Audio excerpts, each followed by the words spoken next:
Untuk ucapan terima kasih yang terhormat para direksi, manajemen, dan para mitra kerja yang luar biasa. Dan ini momen yang luar biasa di awal tahun kita berkumpul bersama-sama untuk bisa melihat sebuah pencapaian di dalam kinerja tim kita. Dan bolehkah saya menyebut Anda dengan satu kata, para leader yang luar biasa pada hari ini. Tepuk tangan dulu buat kita semuanya. Dan berapa banyak dari bapak ibu, ya sebagian ibu-ibu sedikit saja, banyak bapak-bapak di sini yang baru pertama kali berjumpa dengan Coach Haryanto Kandhani, bisa angkat tangan? Wow, semoga kita bisa menjadi sahabat ya. Kalau Anda nanti mau materi daripada acara ini, saya akan titipkan kepada panitia.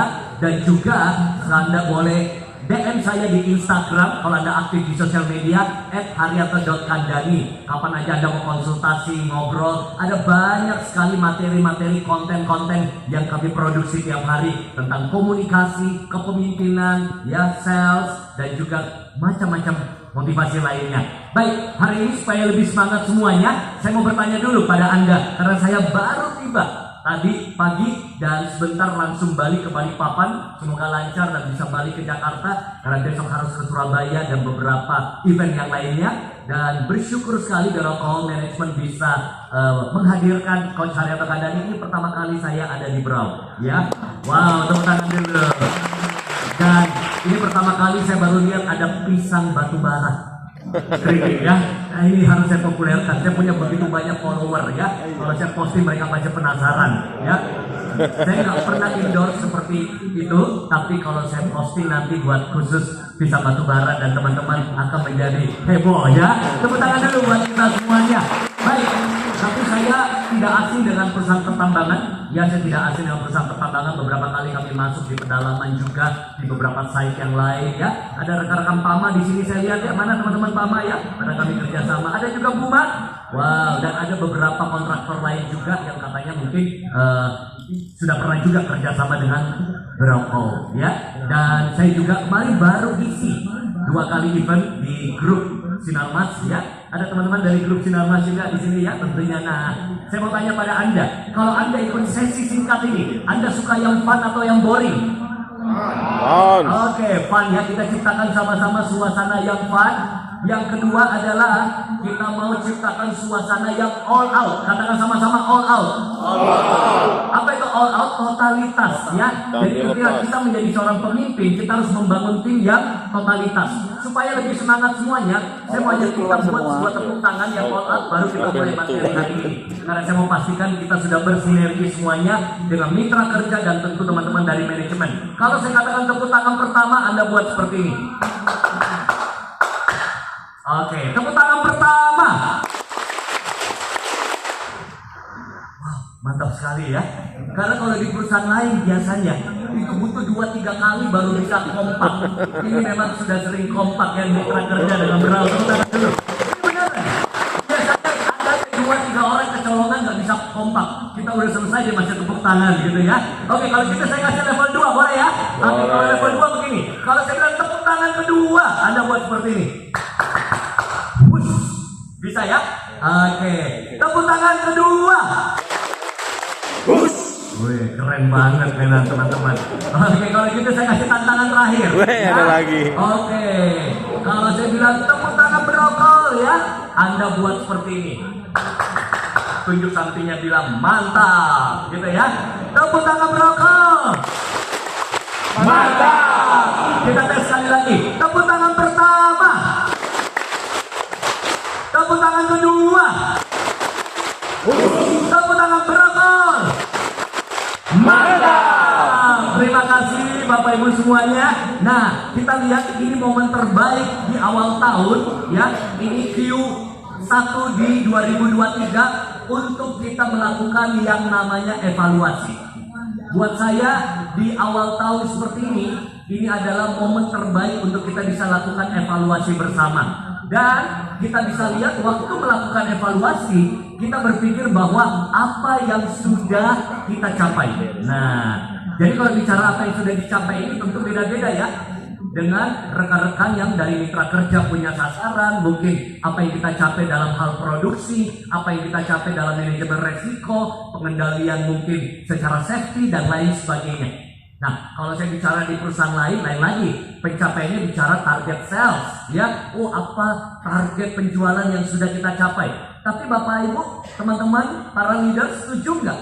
2022, 2021 adalah masa-masa yang penuh tantangan buat kita semua di Indonesia. Yes? Yes. Ada banyak suka, ada banyak duka, ada banyak keberhasilan, ada banyak kegagalan yang kita lalui. Makanya saya mau katakan ini momen terbaik kita lakukan evaluasi. Evaluasi apa? Evaluasi tim kita sebagai leader.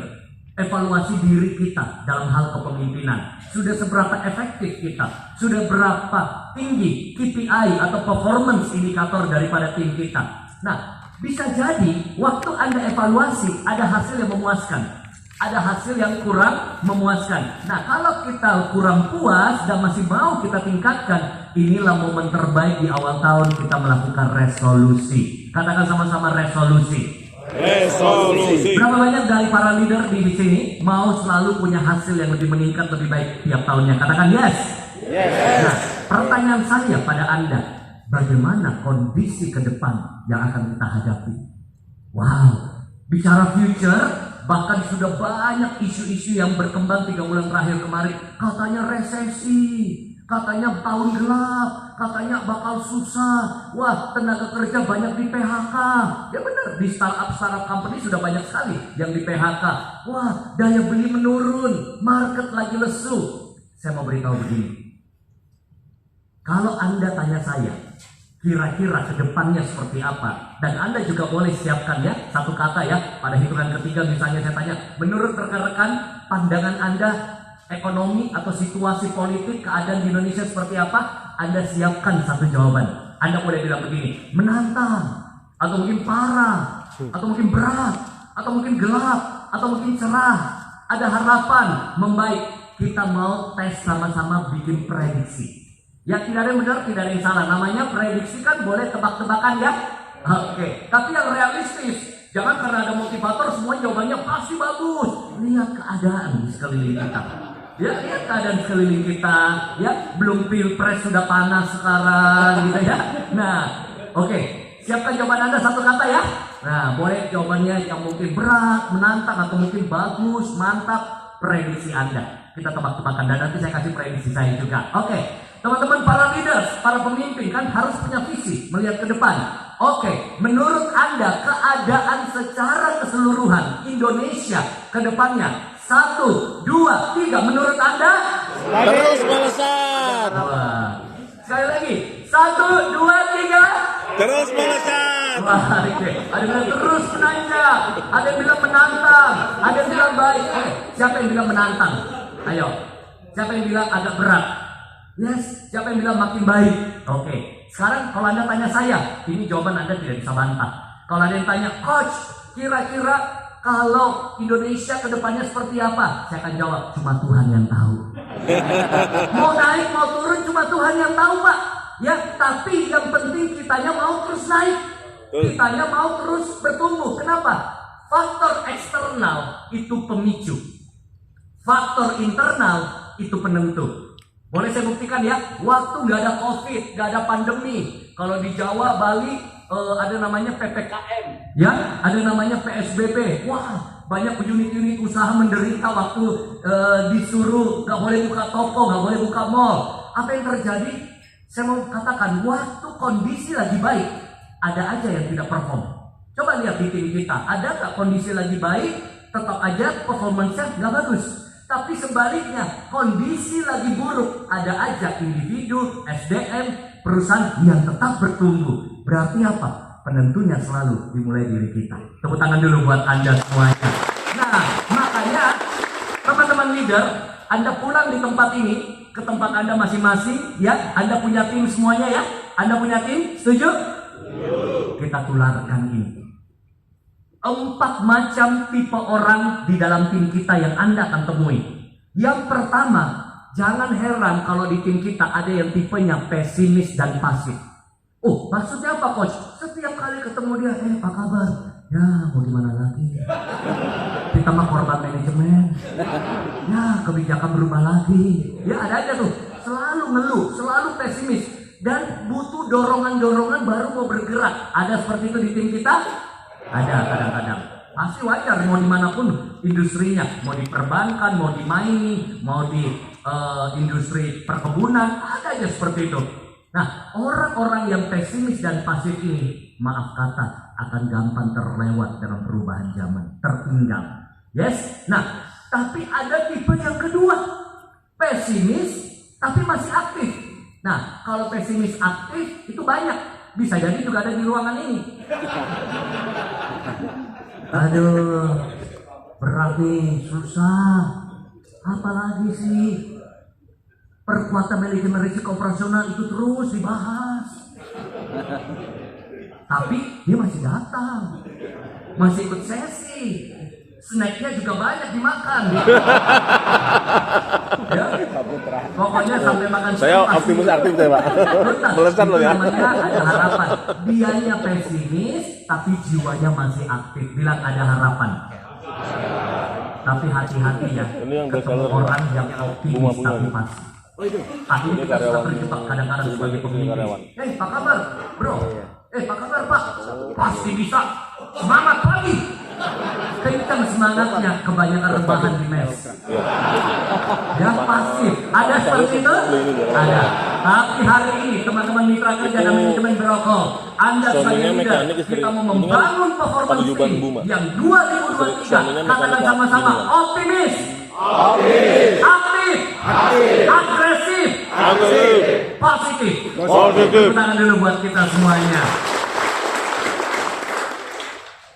Rekan-rekan leader, saya mau tanya, waktu tahun lalu, 2 tahun lalu, dan tahun-tahun sebelumnya, Anda yang sudah ada di industri ini, banyak gak tantangan yang Anda hadapi? Banyak, sampai begini, banyak. Nah itu curahan hati Pak. Ya?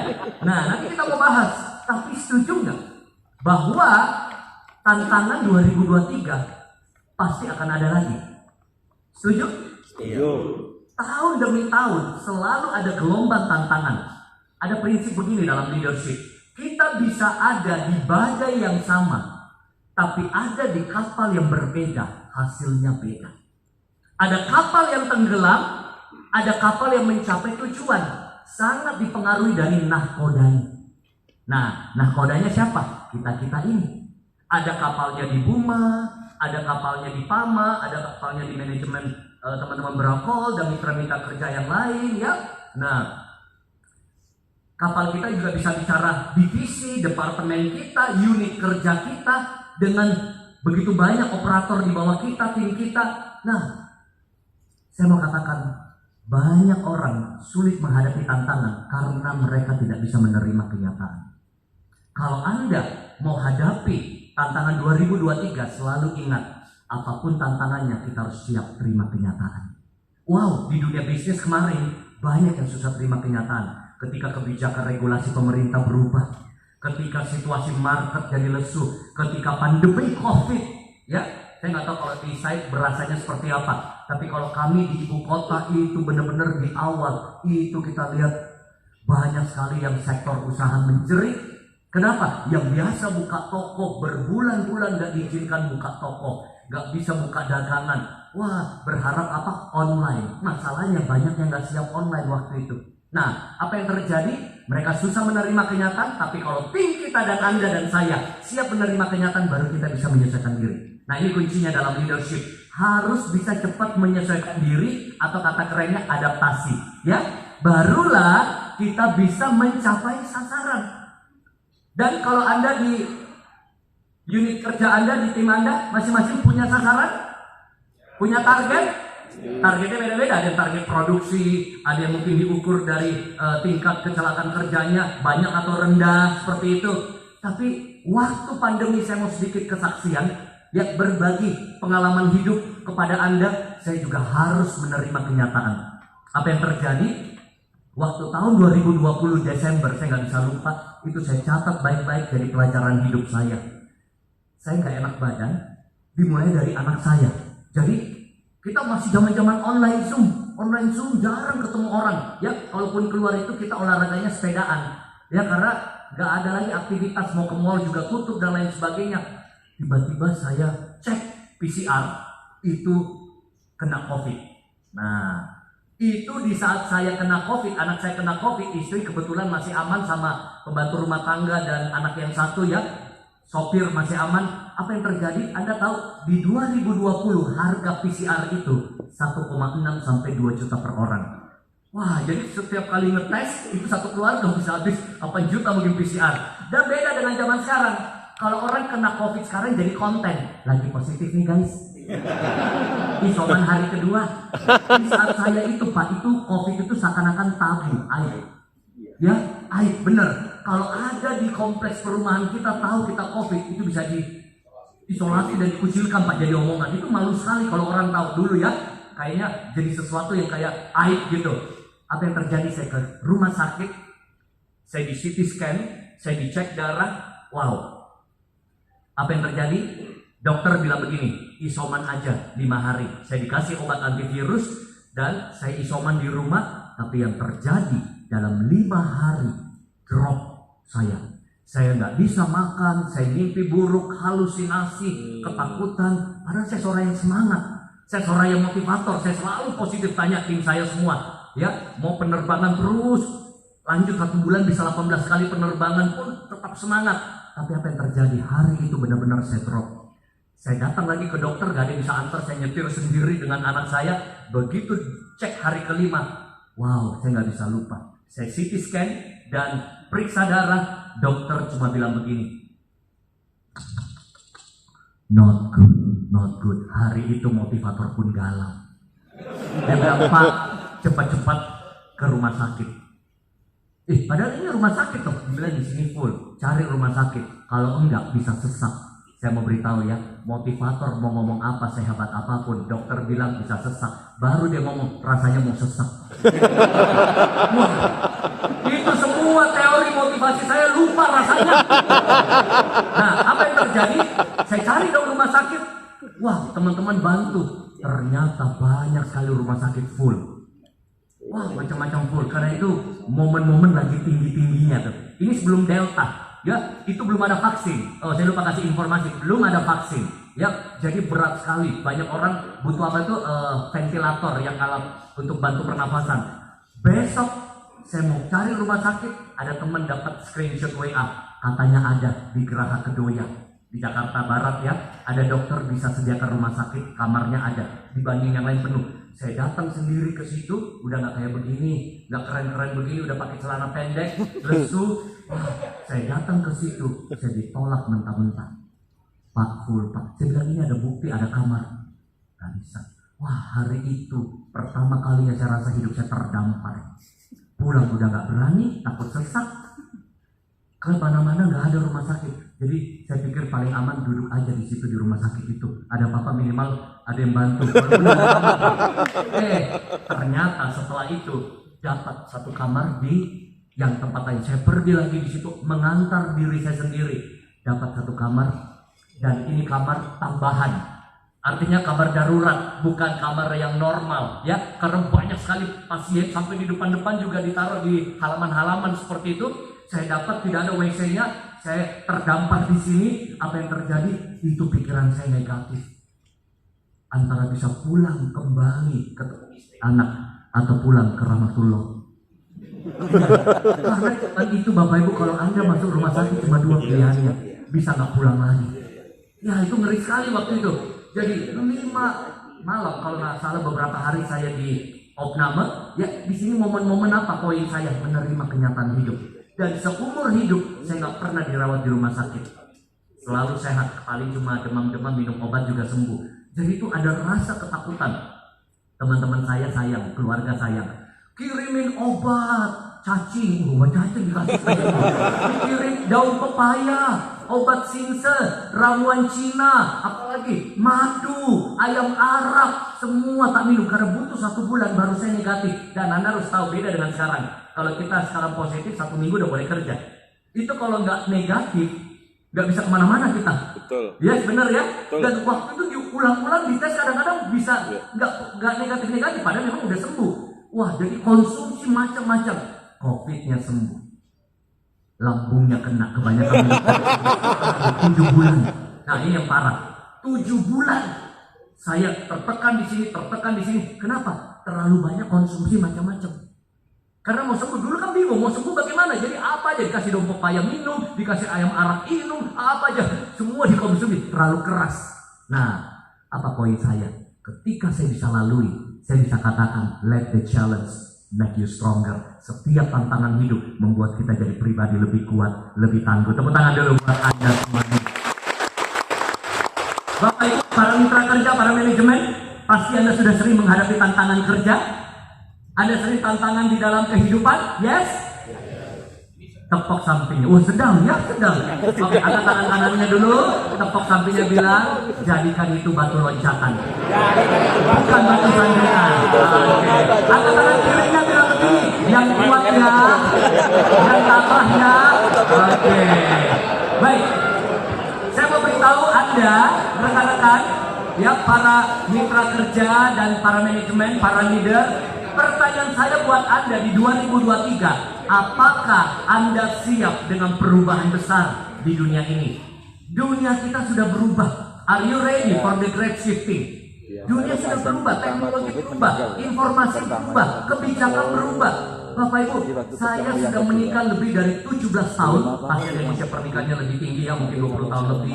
Ya, siapa yang usia pernikahannya masih kurang di bawah 15 tahun? Jadi secara pernikahan saya lebih senior, ya, karena udah hampir 17 tahun, beberapa masih. Tapi Bapak Ibu tahu nggak? Saya setelah menikah hampir 17 tahun, saya baru bisa mendefinisikan dunia pernikahan mirip dunia pertambangan. Kenyataan dan harapan suka beda. Oh iya, dulu setiap kali saya jemput pacar saya ya, masih pacaran nih Pak. Masa pergi pacaran dia udah bikin jus buah, potongan buah buat pacarnya. Saya kebayang ini wanita luar biasa loh. Ya, kenapa? Baru dipacari udah rajin bikinin jus, baru dipacari bikinin buah. Apalagi saya nikahi, pasti bangun pagi. Wow, makanan 4 sehat 5 sempurna. Bapak Ibu, itu harapan. Ini benar. Begitu saya nikahi, baru berapa bulan beliau sudah jarang bikin jus. Saya protes sama beliau, istri ya, tapi protesnya dengan sayang Pak. Saya bilang begini, ini beneran. Saya bilang sayang, kok sejak kita menikah ya, saya lihat kamu udah jarang bikin jus. Waktu pacaran, rajin bikinin jus. Tahu nggak jawaban beliau apa? Masa promosi sudah berlalu. Tangan dulu buat Anda. Untung saya belajar mencintai apa adanya, bukan ada apanya. Anda ketawa, tapi itu kayak yang terjadi di pertambangan seringkali. Saya cerita ya, siapa yang pimpin tim banyak belasan, puluhan, ratusan orang di bawahnya? Ayo SDM di bawah Anda, ayo angkat tangan. Siapa yang punya tim? Yes. Anda tahu nggak kalau tim kita baru kerja semangat nggak? Maksudnya keterima kerja nih, semangat nggak? Oh semangat lah, orang baru kerja semangat. Kalau bisa syukuran di rumahnya. Wah anakku terima kerja. Itu namanya masa bulan madu. Sama menikah juga, baru menikah semangat ya. Kalau madunya nggak dijaga sudah habis, bulan-bulanan terjadi. Saya sudah melatih SDM belasan tahun. Saya nggak tahu kalau di sini kan baru kenalan kita ya. Kalau di SDM lain baru kerja semangat. Kalau sudah lama kerja begini mentalnya, saya karyawan, dikaryakan untuk melawan. Belum lagi kena penyakit karyawan. Tahu nggak?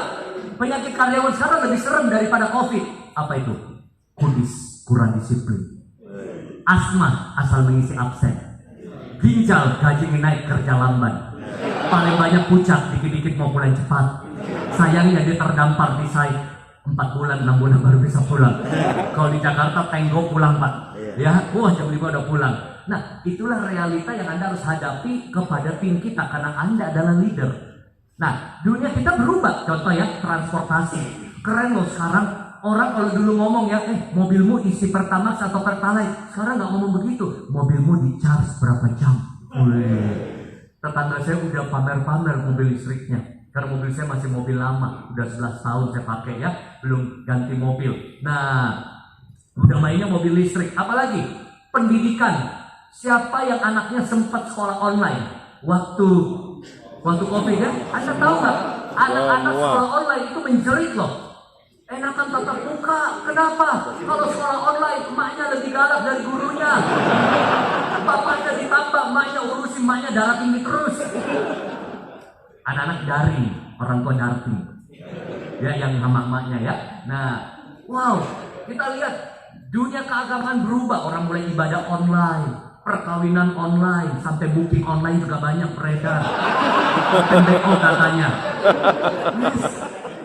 Dunia udah berubah semua Bapak Ibu. Nah, sampai dunia hiburan.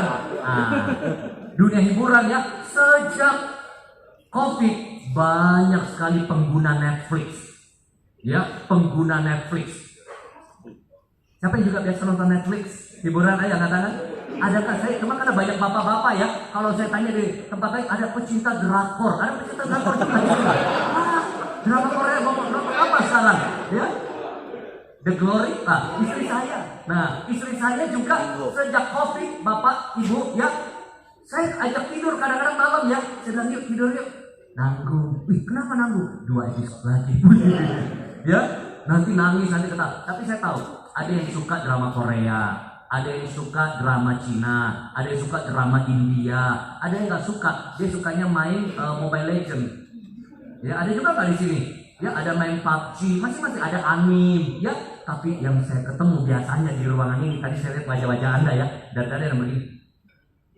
Masih begini, nggak suka tuh drama-drama gitu. Tahu nggak kenapa? Dia nggak suka drama sinetron, dia nggak suka drama Korea, karena saya lihat wajah-wajah Anda beberapa ini dalam hatinya begini, karena hidupku sudah banyak drama di berlalu.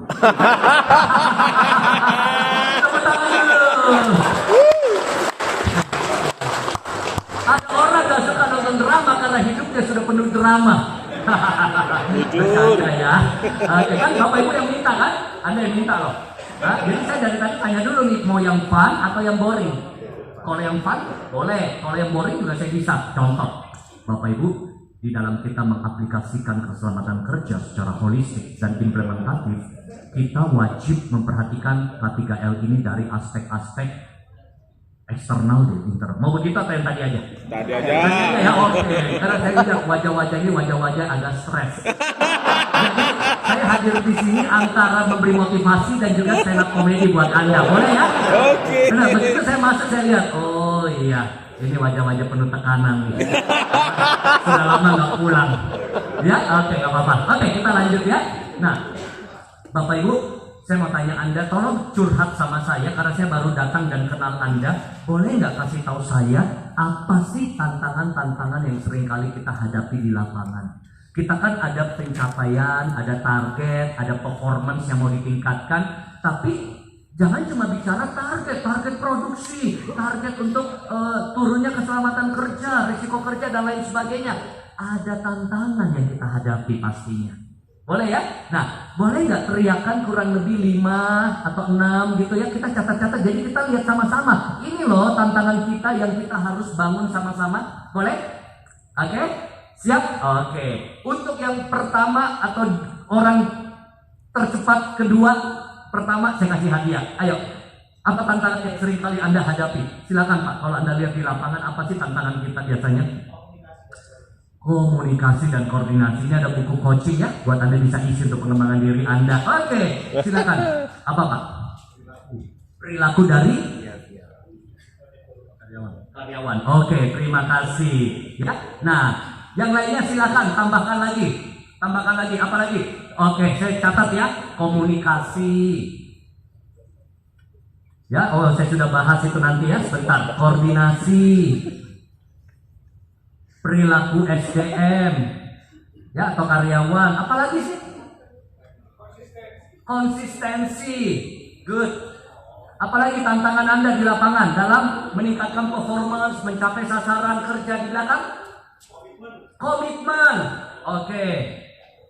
Apalagi? Apa? Bisa dibalas ini.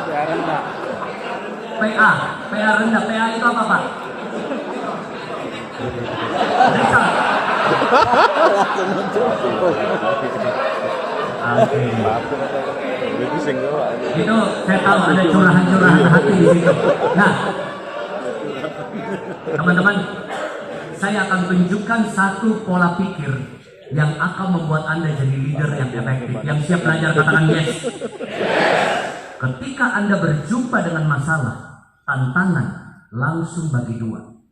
Ini pola pikir yang sangat efektif, saya sudah buat bertahun-tahun dan membuat daya stres saya menurun. Saya dulu gampang sekali stres, perfeksionis, saya orangnya ambisius, tuntutan tinggi, ya standar saya tinggi, yang saya tahu. Sekarang saya sudah bisa lebih tenang. Lihat ya, ketika hadapi masalah, ada hal-hal yang di luar kendalimu. Apa itu area di luar kendali? Sesuatu yang kita nggak bisa buat banyak, kita nggak bisa apa-apain, kita nggak bisa perbaiki, kita nggak bisa cegah. Contoh, pandemi. Kita cuma bisa menerima kenyataan ya, pandemi ada saat ini, virus ada di sekeliling kita. Apalagi harga, misalnya ya, kalau di luaran, harga naik atau harga turun, produksi, penolakan, politik, tren, kebijakan orang lain itu bisa mitra kerja, rekan kita sendiri, atasan kita, bawahan kita, ya, apalagi bencana, krisis cuaca, kita nggak bisa kendalikan. Lebih bagus kita fokus pada apa yang bisa kita kendalikan. Bagaimana menyikapi hal ini? Bagaimana meresponi hal ini? Bagaimana meningkatkan kemampuan kita? Bagaimana meningkatkan kualitas kita? Nah, jadi waktu Anda terbentur dengan tantangan, kita akan bahas nanti, bagi dua. Supaya semangat semuanya, Bapak Ibu yang ada di bawah dan di atas ya, dan di Zoom, tangannya boleh seperti ini semuanya. Bilang gini, area di luar kendali saya. Area di luar kendali saya. Oke, angkat tangan kirinya, bilang area dalam kendali saya. Area dalam kendali saya. Dua-duanya ya, area dalam pengaruh saya. Area dalam pengaruh saya. Kalau Anda paham ini, Anda jadi leader yang efektif. Kita coba bahas komunikasi dalam kendali atau di luar kendali. Kalau kamu yang berkomunikasi, caranya berkomunikasi, caranya deliver, itu kendalinya. Tapi orang berkomunikasi sama Anda, dia mau kasar, dia mau tidak mengerti pemahaman Anda, dia jelek-jelekin kita, itu di luar kendali kita. Namun yang menarik, masih mungkin nggak kita pengaruhi supaya komunikasi dan koordinasi lebih baik? Ini bisa dipengaruhi nggak? Masih bisa, ada harapan ya? Nah, misalnya, koordinasi tantangan kita. Pertama, kita mau nggak sering ketemu, menyampaikan aspirasi, memberikan monitoring yang bagus supaya koordinasi antara tim, antara mitra dan lain sebagainya bisa bagus. Bahkan menurut saya acara ngumpul seperti ini salah satunya untuk kita bisa berkoordinasi di awal tahun. Ya, konsolidasi untuk nanti kita kumpul-kumpul seperti ini bukan cuma makan-makan lihat ada tarian, ada motivator, tapi kita ngumpul begini kan saling menyamakan lagi persepsi, ya, arahan. Nah, perilaku SDM dalam kendali atau di luar kendali? Di luar. Sesuatu yang berhubungan dengan orang lain itu di luar kendali. Tapi masih mungkin kita pengaruhi. Contoh, orang mau baik, jahat sama kita nggak bisa kendalikan. Bahkan anak kita, istri kita dalam kendali atau di luar kendali? Di luar. Kita lagi di sini, dia lagi di sana di sekolah, kita nggak bisa kendalikan sepenuhnya. Oh Pak, kalau anak saya di rumah saya bisa larang, udah berhenti ya nonton YouTube ya. Itu bukan dikendalikan, itu dikontrol. Tapi anak saya juga saya larang, udah kebanyakan main game ya, dia simpan gamenya, nggak seru ya, banting pintu. Kita nggak bisa kendalikan perasaannya. Namun kita bisa pengaruhi, kasih nilai moral, etika, agama, sehingga dalam pergaulan ketika dia tawarin narkoba, dia tolak. Oh, karena pengaruh orang tuanya sudah menanamkan etika. Sama dengan SDM kita. SDM-mu itu perilakunya baik atau buruk, menjengkelkan atau performance-nya bagus, itu di luar kendali kita. Ada SDM yang bagus, ada SDM yang kurang bagus, karyawan. Tapi kalau leadership-mu bagus, kompetensimu, kita fokus pada kemampuanmu, tim yang jelek bisa jadi bagus di bawah kepemimpinan kita karena kita asah, poles dan bangun kualitasnya. Yes? Contoh lagi, konsistennya orang di luar kendalimu, konsistennya kita dalam kendali kita, ya. Jadi tergantung, komitmen sama. Nah, kalau ini mungkin di luar kendali ya, atau dalam kendali Anda yang tahu lah. PR rendah. Oke, sekarang saya akan demokan sama Anda. Boleh ya? Saya akan demokan sama Anda. Saya tidak bisa kendalikan pikiran Anda. Setuju nggak? Tapi saya akan buktikan saya bisa pengaruhi pikiranmu. Siapa yang mau coba ngetes dengan saya? Anda cukup angkat tangan, saya kasih satu pertanyaan, saya tahu apa yang ada di pikiranmu. Siapa yang mau coba? Ayo, saya tunjuk ya. Oke, mungkin di sisi belakang, Bapak paling pinggir, baju kuning, seragam kuning, ya boleh berdiri ya. Kita kasih mic. Oke, lihat saya ya, Bapak Ibu lihat saya. Ini akan menarik sekali. Pak, setuju nggak di dunia ini banyak warna? Setuju? Langsung jawab Pak ya, siap? Katakan siap. Warna apa di pikiranmu saat ini? Jawab. Apa? Hitam. Oke, lihat ya. Saya sudah siapkan. Saya tulis dulu. Hitam. Setelah hitam apa Pak? Putih. Oke, tambah lagi. Merah. Mau tambah lagi satu terakhir. Hijau. Sebenarnya saya sudah tahu arahnya, cuma saya biarkan. Saya sudah siapkan sebenarnya jawabannya Pak di sini. Ini ya. Lihat ya. Pak, ada 4 warna di sini. Ada hitam, putih, merah, hijau. Kalau saya minta Anda keluarkan 2 dan kita mainkan, Anda akan keluarkan yang mana? Lihat, saya tahu kan arah berpikirnya putih dan merah. Ini namanya teknik komunikasi dan mempengaruhi. Putih dan merah, Bapak angkat tangan Bapak seperti ini. Oke, pada hitungan ketiga, saya minta Bapak tarik keluar, pindah ke tangan Bapak, apakah putih atau merah ya. Misalnya saya bilang 1, 2, 3, Anda tarik putih atau merah. Nah, kalau sudah pindah 1 berarti sisanya buat saya.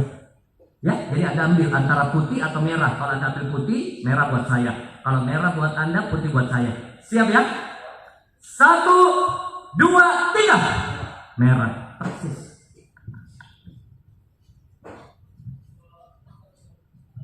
Saya yakin sekali dia pasti pilih warna merah.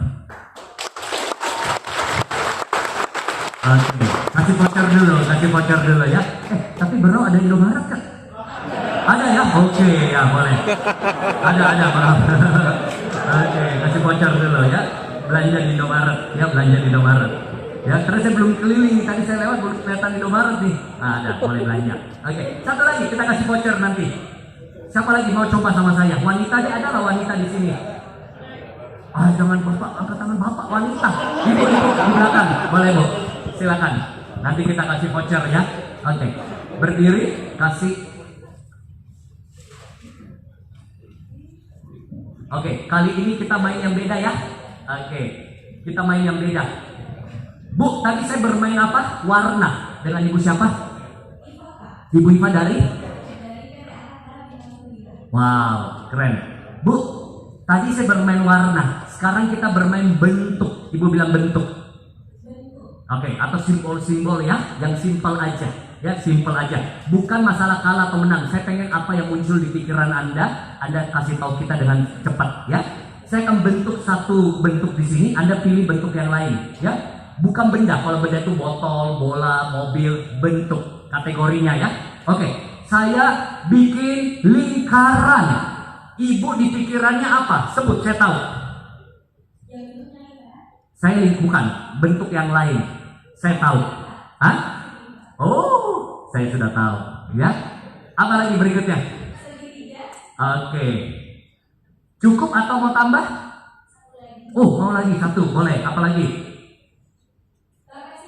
Trapesium.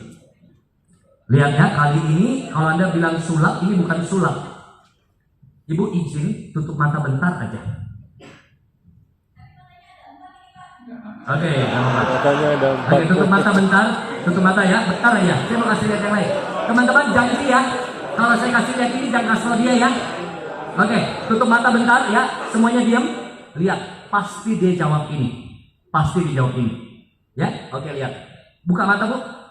Lihat, ini teknik komunikasi. Dari 4 simbol ini, Bu, tolong pisahkan 2 dulu. Ya. Oke. Trapesium dan segi 4. Oke. Bu, sekarang sisa apa, Bu? Nah, sekarang ada lingkaran dan segitiga. Saya pengen tahu Ibu nggak suka yang mana. Jangan jawab dulu ya. Ibu nggak suka yang mana? Kalau ada lingkaran dan segitiga, Ibu nggak suka yang mana? Saya tahu jawabannya. Saya sudah siapkan di sini. Sebenarnya saya sudah siapkan di sini juga. Cuma supaya Anda bisa lihat, saya taruh di kertas ini. Ibu nggak suka yang mana? Kalau ada lingkaran dan segitiga, Ibu nggak suka yang mana? Sebut, saya tahu. suka yang bulat, berarti itu pilihan yang dia pakai. Kan sama aja, menang terus dia. Dan sebenarnya saya sudah siapkan juga. Wow. Terima kasih Bu, dikasih voucher dulu Indomaret. Oke. Bapak-bapak, siapa yang berani? Kalau saya tahu celana dalam warna apa? Kalau saya salah, saya buka celana. Tapi kalau saya benar, kamu kasih lihat saya. Nah, janganlah banyak ibu-ibu ya, nanti. Tapi ini yang saya katakan ilmu komunikasi. Yang saya buat tadi bukan sulap. Saya mengarahkan cara berpikirnya. Ya, mau lihat saya baca pikiran Anda satu ruangan ini semua. Saya sebut Anda sebut satu merek dengan cepat. Boleh ya? Oke, 1, 2, 3. Deterjen, air mineral, mie instan, Indomie, orang pintar minumnya, Solangi, pertambangan. Rokol. Tepuk tangan dulu buat Anda. Lihat, Anda dari tadi minumnya mereknya Kayan. Anda tidak ucapkan apa yang Anda minum. Anda ucapkan apa yang ada di sini. Aqua sudah nempel di pikiranmu. Anda korban iklan. Jadi yang saya lakukan tadi adalah cuma menstimulasi apa yang sudah ada di pikiran Anda. Ya, saya munculkan kembali. Tapi coba kalau seandainya ada orang Korea, orang Jepang di sini, saya bilang deterjen, nggak mungkin dia bilang Rinso, nggak mungkin dia bilang Aqua air mineral, karena di otaknya filenya beda, arsipnya beda. Nah inilah yang saya katakan dalam berkomunikasi, Bapak Ibu, ya kita harus tingkatkan untuk bisa melakukan koordinasi yang baik menghadapi tantangan ini. Jadi kita belajar satu hal di awal ini adalah area di luar kendali dan area di dalam kendali. Contoh ya. Kalau saya waktu lalu menghadapi hari ini saya akan stres. Kenapa? Acara jam 11 siang saya harus tampil.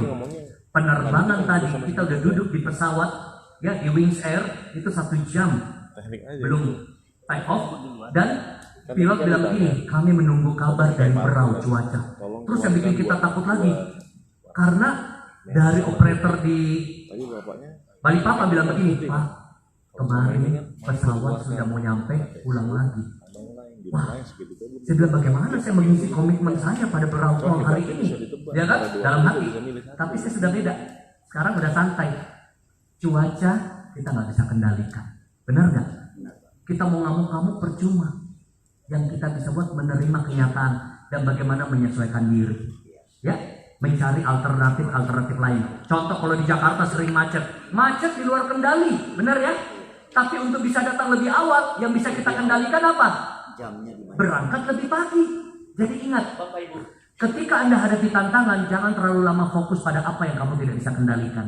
Fokus bagaimana kita bisa fokus pada apa yang masih bisa kita kendalikan. Dan alhamdulillah puji Tuhan kita bisa ada di sini tepat waktu ya. Saya bisa isi. Tepuk tangan dulu buat Anda semuanya.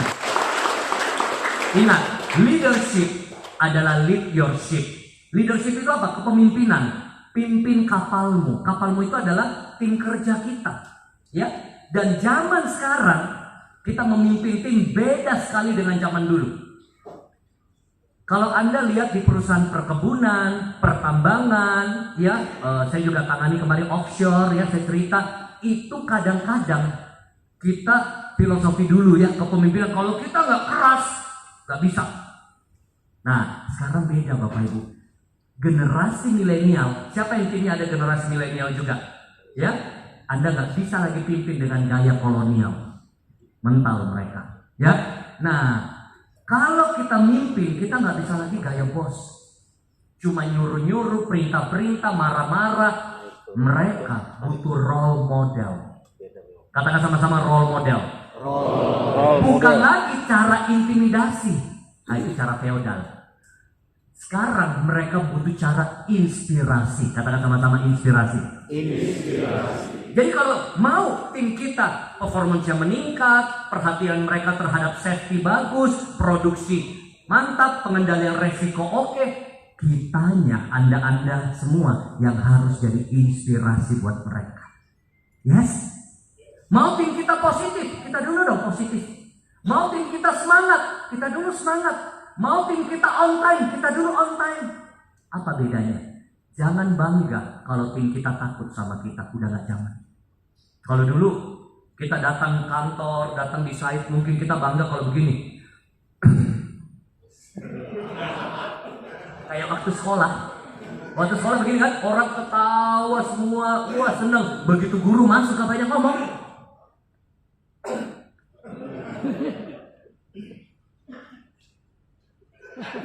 Hening betulan. Kamu kenapa ketawa? Itu dulu. Sekarang nggak boleh Bapak Ibu. Sekarang kita harus gaya leader. Ya, kehadiranmu bukan ditakuti, tapi disegani, dihormati, dicintai. Tepuk tangan dulu buat Anda. Anda tahu, saya jadi pembicara ini sudah masuk tahun menuju ke 20 tahun berbicara ya, mungkin 15-16 tahun.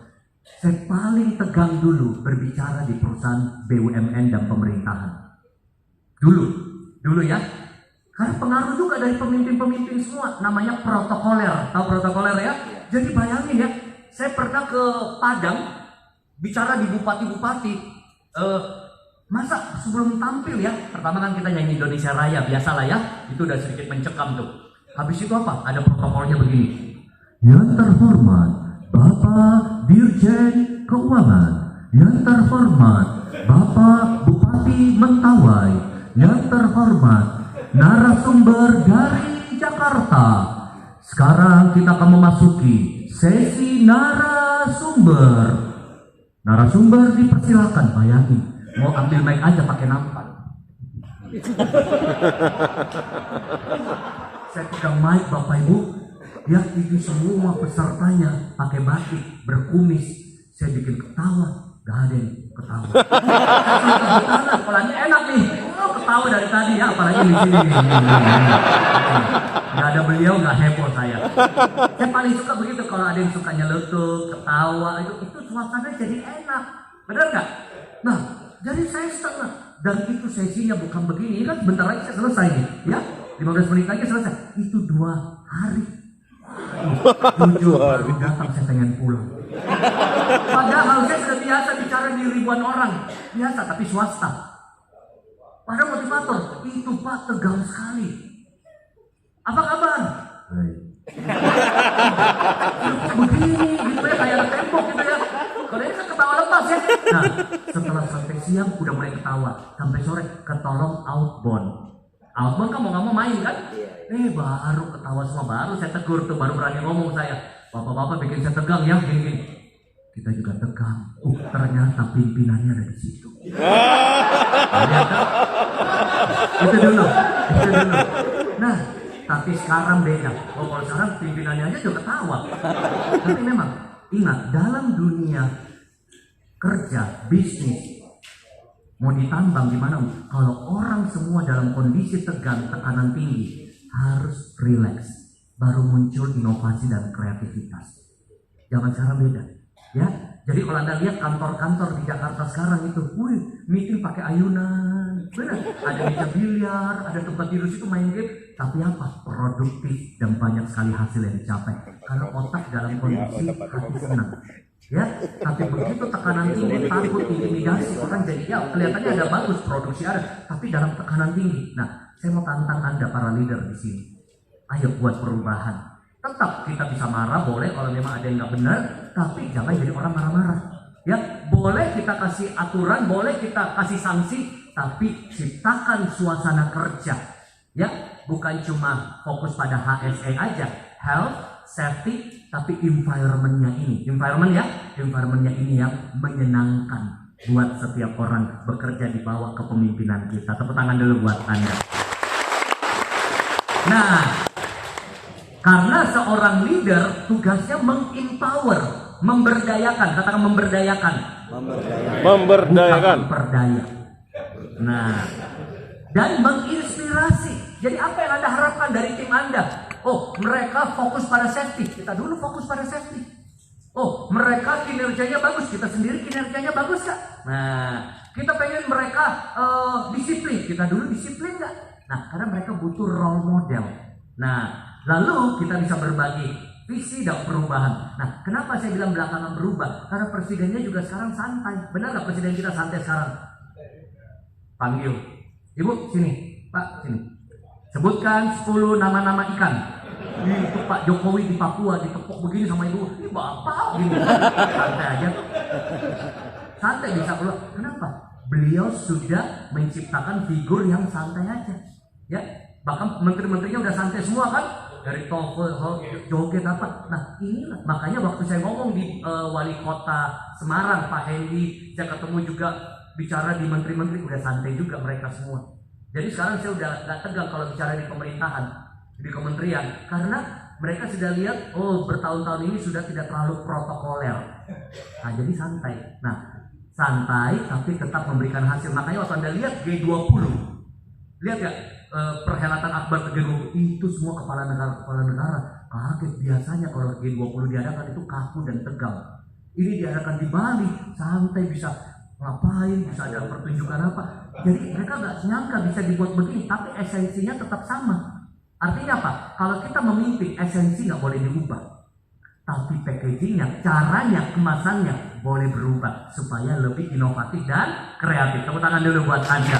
Nah, izinkan saya 15 menit terakhir ya, saya selesai di jam makan siang ya. Bapak-bapak, Ibu semangat? Kita tes dulu kalau gitu semangatnya. Tepuk tangan pertama. Ini tepuk tangan pramuka. Heran. Tadi baru dipuji, baru ditinggal setengah jam dari tepuk tangan pramuka. Kenapa? Karena manusia memang susah berubah. Sudah dikasih instruksi baru tadi kan, udah semangat. Begitu dilepas dikit monitoring SOP-nya langsung melanggar lagi. Baru dikasih tadi masih salah. Benar nggak? Kalau Anda sosialisasi SOP, baru kerja, kadang-kadang baru dikasih pengarahan, jalan nggak? Begitu ditinggal bentar melenceng lagi. Nah, makanya perlu diulang-ulang. Ya, ini saya udah tahu pasti. Makanya saya ngetes. Ya, pasti kalau sudah ditinggal setengah jam pasti tanda tepuk tangannya berubah jadi tepuk tangan pramuka. Yang benar. Tepuk tangan pertama. Teng. Tandanya sudah butuh makan. Beda dong, beda. Tepukannya beda. Tepuk tangan pertama. Nah, ini sama dalam dunia kerja. Begitu dia melenceng, begitu dia apa? Kasih lagi inspirasi. Ini loh yang benar. Manusia itu kadang butuh diulang-ulang. Ya, karena sekalian kan nggak cukup. Sosialisasi itu sekali nggak cukup. Setuju? Sudah dikasih SOP, sudah ditempel, nyata-nyata nggak boleh begini, nggak boleh begitu. Iya. Besok langgar lagi, puntung rokok dibuang sembarang. Ya, helm nggak dipakai, gitu ya. Nah, tepuk tangan kedua. Tepuk tangan berokok. Mantap. Oke, tepuk tangan dalam buat kita semuanya. Nah, kita lihat ya, inilah kalau Anda mau jadi strong leader. Siapa yang mau terus leadershipnya meningkat? Katakan saya. Yang pertama, perbesar kapasitasmu.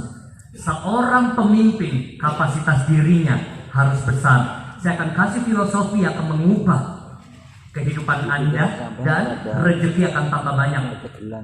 Anda tahu, kapasitas itu selalu ada. Di dalam dunia ini juga ada, namanya kapasitas produksi ya. Sehebat-hebatnya produksi kita itu ada kapasitasnya. Kita udah tahu biasanya sehari berapa gitu. Kalau dibuat lebih kadang-kadang nggak siap. Nah, sama dengan manusia. Manusia itu ada kapasitasnya. Lift, kalau kita lihat lift itu juga ada kapasitasnya. Apa yang terjadi kalau lift yang kapasitasnya 5 orang, daya tampungnya diisi sampai 9 orang? Biasanya respon pertama lift apa? Buka pintu. Bunyi baru buntu, baru nggak bisa naik. Detek, sama dengan manusia. Anda ini yang saya hormati, ada kapasitasnya masing-masing. Kalau kita udah penuh kapasitas bebannya, tekanannya, bunyi juga. Kalau lift kan kalau kita tahu nggak bunyinya apa? 5M. Mulai ngeluh, ngedumel, ngoceng, ngeyel, ngegosip. Jadi kalau timu mulai ngomel, ngeluh, ngedumel. Nah, contoh lihat ya, ini kalau Anda pahami akan menarik sekali. Si A dan si B sama-sama di barrel hall areanya, side-nya. Satu side, satu tanggung jawab, ada tekanan, ada tantangan. Ya, wah, ini tantangannya nih. Tekanan kerja, beban kerja, target, wah udah penuh dia. Belum lagi masalah pribadi, masalah rumah tangga. Wah kalau udah begini udah tumpah nih. Tapi si B ada di site yang sama, di lokasi yang sama, lokasi kerja, tanggung jawab yang sama, juga punya masalah pribadi, punya tanggung jawab kerja. Lihat nih, warna hitam ini kita ibaratkan tekanan, tantangan. Yang ini udah ngeluh, udah stres, udah mumet. Kenapa yang ini masih bisa lakukan tanggung jawab lain, masih bisa kerjakan hal-hal lain dengan efektif, dengan performance yang bagus? Apa bedanya si A dan B? Kenapa A ketika hadapi B juga tantangannya sama, tapi B tenang, santai, efektif, produktif, A sudah mumet? Apa bedanya? Kapasitasnya. Kalau Anda paham ini, berarti kalau Tuhan atau Allah mau kasih rezeki, ada promosi kerja, tanggung jawab lebih, kira-kira A atau B yang cepat naik karirnya? B. B. Sama kalau Anda sebagai atasan pimpinan, Anda punya 2 anak buah, satu tiap kali dikasih tanggung jawab ngeluh aja dan tidak jadi performansnya. Yang satu setiap tanggung jawab diberikan bagus, jadi mantap. Kalau ada promosi, kita akan angkat si A atau si B. B, karena yang A kita tahu tidak bisa perform dengan baik. Ini prinsip berlaku dalam semua aspek. Masalah tidak akan jadi masalah selama kapasitas dirimu lebih besar dari masalah itu. Tepuk tangan dulu buat kita semuanya. Mau banyak berkah, mau banyak rezeki, perbesar kapasitas diri. Supaya kita bisa menanggung lebih banyak tanggung jawab, beban, dan kita siap menerima lebih banyak rezeki dalam hidup. Kepercayaan. Ini berlaku dalam berbagai aspek. Coach, bagaimana caranya melatih kapasitas besar? Sesuatu yang dilatih akan jadi besar. Otot dilatih, otot jadi besar. Kita latihan lari, latihan sepeda akan lebih jauh, lebih kuat. Nah, ini kapasitas yang harus kita latih, termasuk tim kita. Latih kapasitas karakternya supaya tangguh. Yang kedua, kemampuannya. Kemampuan ini harus diasah supaya hari demi hari kemampuan atau kompetensi SDM kita makin berkualitas. Dan yang ketiga adalah pengetahuannya. Ya, jadi ini 3 aspek yang kita harus kembangkan terus supaya bisa efektif. Nah, makanya mau nggak mau kita harus keluar dari zona nyaman. Hidup ini ada zona nyaman. Sudah nyaman dengan cara kerja yang lama, sudah nyaman dengan cara kepemimpinan yang lama, sehingga kita tidak membuka diri belajar hal-hal baru. Ingat, dunia kita sudah berubah. Kalau mau maju, siap-siap gak nyaman. Kalau mau nyaman, siap-siap gak maju. Bayangin, saya cuma bicara 1 jam, perjalanannya ke sini panjang. Ya, perjalanannya gak nyaman. Bicara 1 jamnya nyaman, bayarannya lebih nyaman lagi. Saya mau beritahu, coach itu paling jarang mau nginep. Ya, saya jarang sekali mau nginep kalau tidak terbatas. Kalau ini acara di Balikpapan, saya nggak akan nginep. Saya akan datang pesawat pagi, siang pulang. Nah, berarti kalau sampai coach yang mau nginep, cuma Berokol yang bisa bikin nginep coachnya.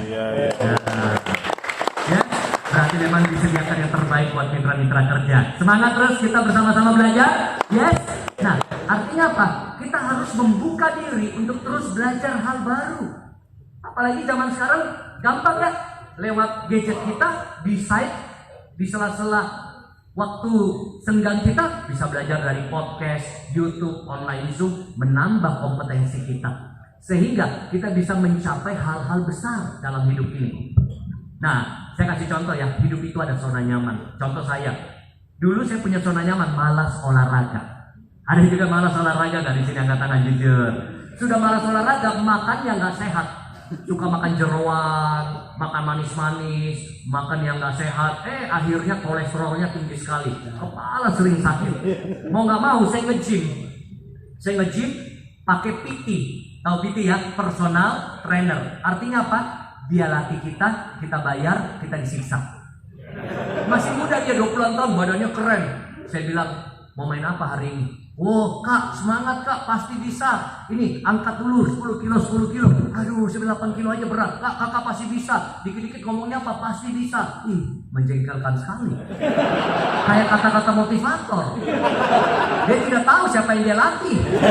Dia gak kenal saya dulu pertama. setelah kenal baru minta foto dan lain sebagainya. Jadi dia semangatin, tapi di situ saya baru sadar ternyata hidup ini kita butuh orang lain motivasi kita. Karena kadang lebih gampang motivasi orang daripada motivasi diri sendiri. Yes, nah jadi setelah saya angkat beban itu, wah saya posting di Instagram saya bilang begini, bakal motivator pun butuh di coach, dilatih. Terus yang paling berat adalah dietnya. Mau nggak mau saya belajar diet. Wah, hilangkan manis-manis ya, makan putih telur, makan dada ayam rebus, hilangkan goreng-gorengan. Dan untuk cari protein, karena otot itu butuh protein, salah satunya adalah dada ayam. Dada ayam rebus, nggak boleh digoreng. Wah, pertama makan semangat, lama-lama enek. Teman saya badannya bagus, kasih resep. Mau makan dada ayam dengan cepat, itu dada ayam di jus. Hah? Anda mungkin ketawa. Jadi dada ayamnya di blender, udah dikasih pisang, udah diminum aja supaya cepat. Karena butuh protein kan, dan tidak banyak minyaknya. Anda mungkin ketawain saya, sama orang rumah ketawain saya untuk sebuah proses.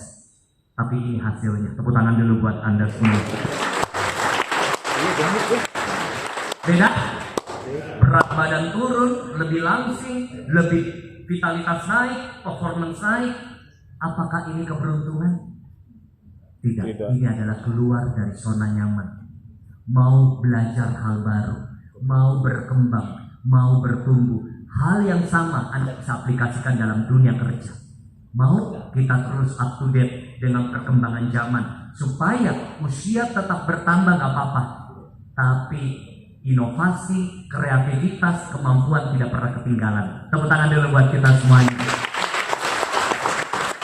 Makanya caranya begini, setiap hari Anda boleh tanya diri Anda, apa yang sudah bagus di diri saya, di tim saya yang perlu saya pertahankan. Kita pakai metode KISS. Metode KISS itu metode coaching. Evaluasi, nanti Anda boleh pakai sama tim Anda ya. Kumpulin tim Anda, meeting, rapat, bila begini. Teman-teman, kita mau meningkatkan keselamatan kerja. Apa yang sudah bagus di tim kita? Keep. Apa yang kurang kita perlu improve. Misalnya, ya nih kita kayaknya kurang di koordinasi, ayo improve. Tapi ada nggak hal-hal yang perlu kita stop di unit kerja kita? Kebiasaan tidak efektif, kebiasaan buruk, cara kerja yang melanggar SOP, stop. Tapi ada nggak cara-cara baru yang kita bisa start? Wah, ini metode luar biasa. Simple. Mempertahankan yang bagus, meningkatkan yang kurang, stop yang jelek, dan melakukan hal-hal baru yang kita mau coba untuk mendapatkan hasil yang baru. Konyolnya banyak orang, dia jalani hidup, dia lakukan sudah konyol, sudah tidak bagus, tidak sehat, tidak efektif, terus saja dilakukan. Sedangkan yang bagus tidak dipertahankan. Nah, jadi ini jadi bahan diskusi, karena waktu singkat ya, kalau banyak waktu saya ajak per meja diskusikan ini. Tapi ini jadi PR kita bersama. Sebagai leader, apa yang sudah bagus di tim kerjamu? Apa yang sudah bagus di dirimu? Pertahankan. Katakan sama-sama, keep, improve, stop, start. Maka hasil-hasil baru Anda akan lihat di tahun 2023. Ini kami buat di bisnis kami. Apa yang perlu kami stop? Oh, ini biaya-biaya nggak perlu, stop. Oh, ini dipangkas saja, stop karena nggak beri hasil. Apa hal-hal baru yang perlu kita coba? Apa yang perlu kita tingkatkan yang kurang selama ini? Wow, luar biasa. Nah, yang kedua adalah mentalitas. Ya, cepat saja, 5-10 menit saya selesai. Yang kedua adalah mentalitas. Katakan sama-sama mentalitas. Mentalitas. Inilah tugas saya dan Anda, membawa revolusi mental dimulai dari unit kita. Kenapa? Tadi saya sempat cerita ya, ngobrol dengan rekan-rekan pimpinan. Indonesia ini SDA-nya kaya sekali, benar nggak? Wah, hampir setiap daerah bisa jadi perkebunan, jadi pertambangan, bisa jadi perikanan, apa aja jadi duit lah di Indonesia. Ya, dari batu bara, nikel, timah, wah belum lagi kalau kita bicara di Sulawesi, Morowali, sampai ke Papua. Cuma satu problemnya, SDM-nya yang kurang.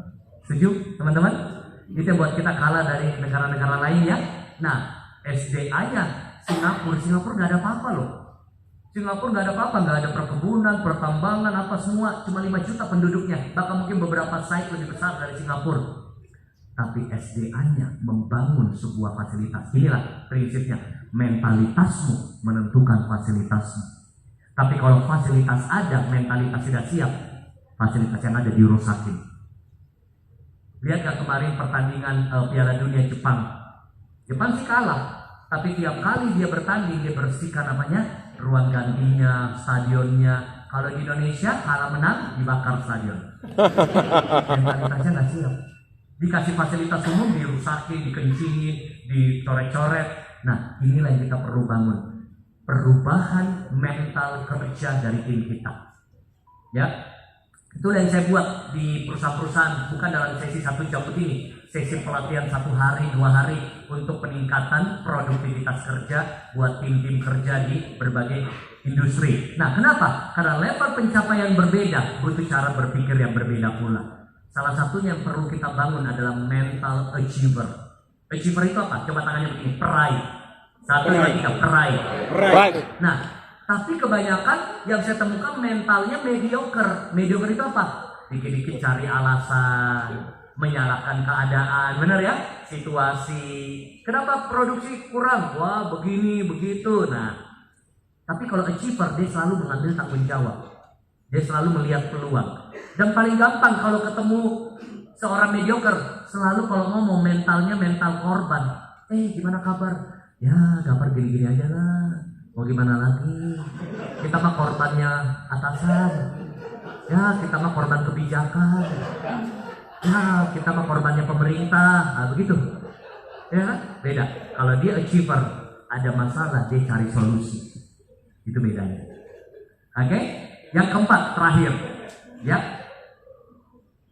Yang ketiga harusnya ya, diralat. Kualitas harus dibangun. Kualitas apa?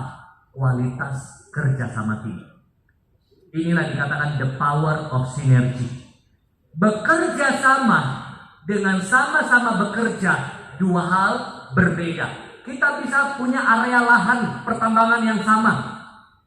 Kita sama-sama kerjain, tapi belum tentu kerja sama. Beda, sama-sama kerja di lahan yang sama dengan kerja sama beda. Dan yang lebih bagus mana? Sama-sama kerja atau mau bekerja sama? Dan di ruangan ini bentuk kerja sama kita semuanya. Kalau gitu lihat samping kiri kanannya, bilang saya butuh kamu. Saya butuh rekan-rekan. Keren. Nah, tapi apa penghalang kerjasama? Bapak-bapak, ibu-ibu, saya mau tanya yang di atas, yang di bawah. Kerjasama itu gampang atau tidak? Tidak. Gampang-gampang tidak. Kenapa? Kita penuh perbedaan. Beda apa? Beda suku. Mana suku Jawa di sini? Mana suku Batak? Mana suku Makassar? Ada? Ya? Mana suku Kalimantan? Orang kita dipersatukan di dalam industri ini. Belum beda usia, belum beda selera, belum beda cara pandang, belum beda tanggung jawab, belum beda pengalaman dan penghasilan, dan juga beda nasib, Pak. Beda nasib. Kita dipersatukan begini, masing-masing punya ego pribadi. Gak gampang. Jangankan, apalagi ini bermitra begini, butuh sinergi nggak? Kalau nggak banyak salah pahamnya. Nah, jangankan bermitra, kita dengan tim kerja kita aja satu unit nih, satu perusahaan nih, kadang-kadang ada ego loh, ego divisi. Ada divisi ini atau departemen ini dengan departemen ini, ya. Kalau di perusahaan umumnya ya, yang lain nih, bukan pertambangan, ada namanya divisi finance, keuangan dengan marketing. Marketing merasa dia pemain bolanya, strikernya. Kalau nggak ada kita nggak bisa cetak gol, nggak menang kita. Finance bilang begini, uang masuk saya tahan semua komisi dan gajimu. Jadi bentrok terus tuh, ya kan? Karena kita seperti kesebelasan bola, ada gelandang, ada back, ada kiper, ada striker. Yang paling penting yang mana dalam sebuah kesebelasan? Semuanya penting. Makanya lihat kalau di Indonesia PSSI main dengan Liga Inggris, Liga Italia beda atau sama? Beda. Kalau di Liga Inggris, Liga Italia, umpan sana, umpan, nggak masalah. Yang penting kita bisa menang cetak gol. Yes. Tapi kalau di Indonesia sudah dapat bola, jangan harap dikasih temennya. Dia paksa sampai offside, dia paksa sampai out. Makanya cuma di Indonesia cari ketua PSSI aja ribut. Ribut terus kan, sampai sekarang mau turun tangan untuk Pak Erick Thohir dan lain sebagainya. Kalau yang lalu sampai dualisme loh. Teman-teman, Bapak Ibu yang saya hormati, rekan-rekan, ayo Berokol Management dengan mitra-mitra, ini momen terbaik. Kita bukan lihat ego pribadi, ego perusahaan, tapi bagaimana target bersama kita menjadi target kemenangan kita. Tepuk tangan dulu buat Anda. Mewujudkan pengembangan layak berbudaya K3L melalui perkuatan manajemen risiko operasional. Misalnya ini bisa dikerjakan sendiri atau harus bersama-sama? Bersama-sama. Nah, dikit lagi ya, 5 menit saya selesai. Rasa tidak aman. Kadang-kadang ada orang rasa tidak aman. Dia bandingkan dengan yang lain kerjanya.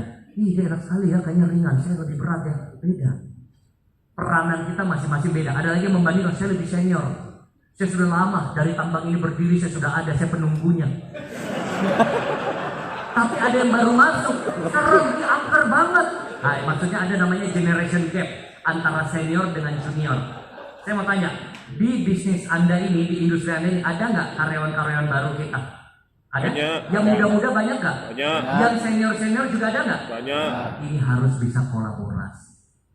Yang junior masuk harus rasa aman, karena yang senior bukan mengintimidasi, tapi mengayomi dan membantu mereka bertumbuh. Tapi kalau ada junior-junior, saya suka bilang begini, yang muda harus hormat sama lebih tua, karena yang tua pernah muda, yang muda belum pernah tua. Iya. Tepuk tangan dulu buat Anda. Yang ketiga, miskomunikasi sering terjadi. Betul. Bisa, manusia itu memang berpotensi miskomunikasi. Mau saya buktikan? Saya sebut satu kata, Anda bayangin dulu ya, bayangin sebuah mobil, mereknya, tipenya, warnanya. Bayangin satu aja, satu macam. Sudah ya? Oke, kita lihat ya, pasti saya yakin miskom. Teman-teman, mobil apa, merek apa yang Anda bayangkan? Sebut. Toyota, ada yang beda? Honda, Mitsubishi, Suzuki, Ferrari, Wuling, Nissan. Lihat, saya minta Anda bayangkan mobil, tapi di pikiran Anda beda-beda semua loh. Merek. Tapi semuanya benar nggak? Benar. Kalau kita debatkan, kenapa Bapak pikir Wuling? Harusnya Toyota. Oh, dia bilang Wuling juga mobil. Ferrari juga mobil. Oke, kita sepakat ya. Kalau gitu kita bayangkan Honda saja. Honda, ya. Bayangkan mobil Honda. Sudah? Honda apa di pikiran? BRV. HRV, CRV, Accord, Civic, Pilot. Brio, Jazz, tuh beda lagi. Tapi semuanya sama nggak? Sama. Sama. Semuanya benar nggak? Mobil. Tapi kita nggak bisa menyamakan loh. Masing-masing komunikasi ini dia proses dengan cara berbeda. Oke, kita sepakat ya, Honda Jazz aja Anda bayangin. Honda Jazz. Honda Jazz warna apa di pikiran? Merah, hitam, putih, biru. Kok beda terus ya? Nah, disinilah saya mau kasih gambaran. Potensi miskomunikasi gampang sekali terjadi karena apa yang kita ucapkan belum tentu diterima persis sama dengan apa yang kita harapkan. Masalahnya itu mobil ada bendanya loh. Bagaimana dengan kita bilang, teman-teman, coba ya, perkuatan manajemen risiko operasional. Apa yang dikuatin? Tepuk tangan dulu buat Anda. Makanya banyak SOP, banyak core value, banyak tagline cuma sekedar tempelan. Tapi tidak terjadi di lapangan, benar nggak? Makanya penting namanya menyamakan cara pandang. Dan salah satunya acara seperti ini. Kumpul semua, Sering-sering. menyamakan. Oh, sering-sering. Nah, itu pun juga ada pandangan berbeda, Pak. Nah, ini saya bahas ya. Saya langsung tahu, karena saya orangnya bisa baca pikiran. Nah, waktu Bapak bilang sering-sering, saya yakin Bapak bukan manajemen berokok. Benar? Benar kan? Benar kan? Saya langsung tebak. Begitu dia bilang sering-sering, langsung dua cara pandang. Yang sering-sering merasa sering-sering hiburan, apalagi makanannya enak-enak, langsung di berokok. Berapa lagi budget yang kita sediakan? Ya, gak apa-apa. Tapi dengan ngumpul seperti ini, kita kan sama-sama saling diskusi. Oh, bagaimana di lapangan, teman-teman seperti apa? Nah, ini kan menyamakan. Kalau kita cuma berharap bilang mobil beda, apalagi ini kan nggak ada bentuknya nih. Ada bentuknya. Ini harus benar-benar tersosialisasi. Paham maksud saya ya? Harus benar-benar harapan kita apa bisa sampai kepada level di bawah kita, sampai di operator. Karena tadi saya sudah kasih contoh, mobil aja Anda pikirnya macam-macam. Honda, oke Honda, masih pikirnya mereknya beda-beda, tipenya. Sudah Honda Jazz, masih warnanya beda. Kalau saya terusin masih beda nggak? Matic sama manual. Bayarnya cash keras atau cicilan seumur hidup. Bahkan ada lagi yang mungkin, Pak saya nggak mau bayarin Pak, nggak kebayang belinya. Ada juga begitu kadang-kadang. Nah, jadi kita harus namanya menyamakan persepsi. Kalau tidak kita banyak miskom. Kalau banyak miskom banyak potensi konflik. Karena hidup dari asumsi.